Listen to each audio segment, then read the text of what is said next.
भारत में एक सलाह है जो हर किसी को अपनी जिंदगी में कभी ना कभी जरूर मिलती है। मेहनत करो, नौकरी मिल जाएगी। पर क्या आज की दुनिया में ये बात पूरी तरह से सच है?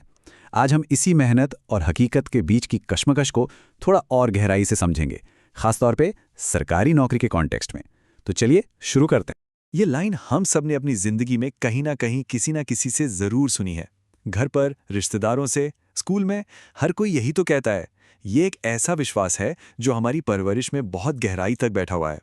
लेकिन क्या ये सलाह आज की हकीकत पर पूरी तरह से खरी उतरती है? असल में ये एक पूरी सच्चाई नहीं, बल्कि एक आधा सच है। तो फिर सवाल ये उठता है कि बाकी का आधा सच क्या है? तो ये सलाह एक आधा सच क्यों है? चलिए इसके पीछे की गणितीय हकीकत को समझते हैं, वो हकीकत जो हमें अक्सर बताई नहीं जाती। एक बहुत ही आम सा उदाहरण लेते हैं। सोचिए, एक सरकारी नौकरी का एग्जाम है। सीटें हैं सिर्फ 500, लेकिन उस एग्जाम के लिए फॉर्म भरा है 10 लाख लोगों ने। ये नंबर सुनने में बहुत बड़े लग सकते हैं, पर हकीकत में ये बहुत कॉमन है ना?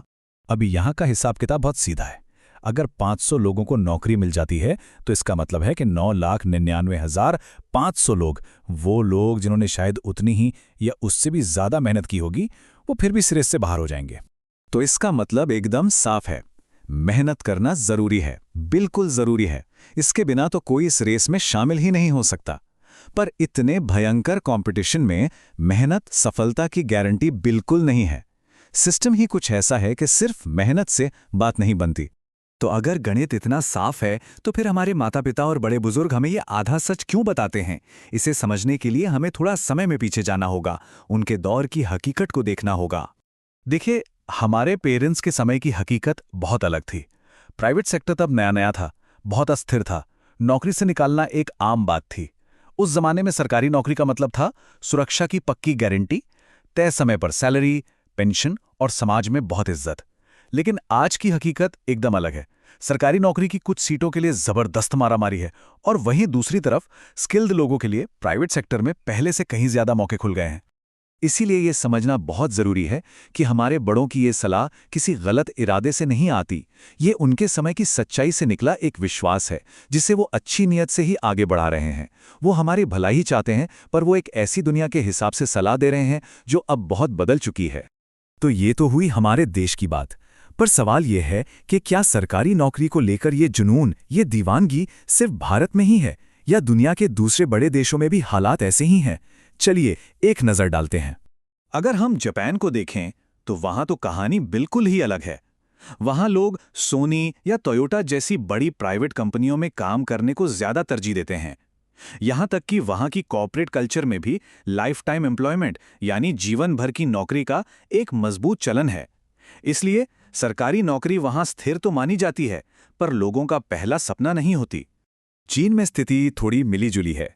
भारत की तरह वहां भी सरकारी नौकरी के एग्जाम्स बहुत पॉपुलर हैं, लेकिन साथ ही अलीबाबा और टेंसेंट जैसी बड़ी कंपनियों ने एक बहुत बड़ा प्राइवेट सेक्टर बना दिया है, जो सरकारी नौकरी के अलावा भी लाखों शानदार मौके देता है। तो जब हम इन सबको एक साथ रखकर देखते हैं, तो तस्वीर एकदम साफ हो जाती है।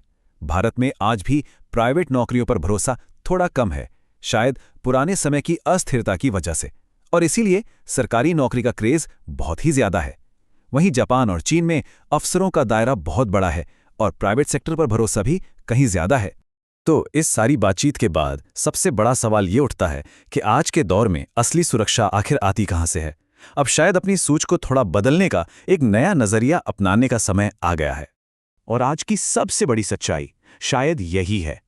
असली सुरक्षा किसी एक जॉब के टैग से नहीं, बल्कि हमारे हुनर, हमारी स्किल्स से आती है। एक स्किल ही है जो हमें किसी भी मुश्किल दौर में संभाल सकती है। इसे एक सरल से उदाहरण से समझते हैं। एक तरफ है व्यक्ति ए, जो 5 साल सिर्फ और सिर्फ परीक्षा की तैयारी में लगाता है। उसके पास कोई और स्किल नहीं है। अगर उसका सिलेक्शन नहीं होता तो वो एक बड़ी मुश्किल में फंस जाता है। दूसरी तरफ है व्यक्ति बी, जो तैयारी तो करता है, लेकिन साथ में कोडिंग या वीडियो एडिटिंग जैसा कोई हुनर भी सीखता है। अगर उसकी सरकारी नौकरी नहीं भी लगती, तब भी उसके पास एक बैकअप प्लान तैयार है। अब जरा सोचिए, दोनों में से ज्यादा सुरक्षित कौन है? तो इस नई दुनिया में, इस नई हकीकत में आगे बढ़ने का सही और स्मार्ट तरीका क्या हो सकता है? चलिए एक बेहतर गेम प्लान पर नजर डालते हैं। रणनीति बहुत सीधी है, 3 स्टेप्स में। पहला, अपने लक्ष्य वाले एग्जाम की तैयारी करें। उस सपने को छोड़ना नहीं है, पर हकीकत को ध्यान में रखना है।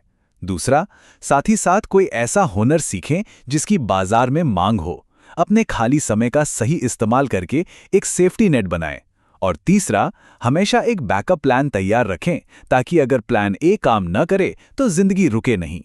अब मन में सवाल आ सकता है कि किस तरह के स्किल्स सीखे जा सकते हैं।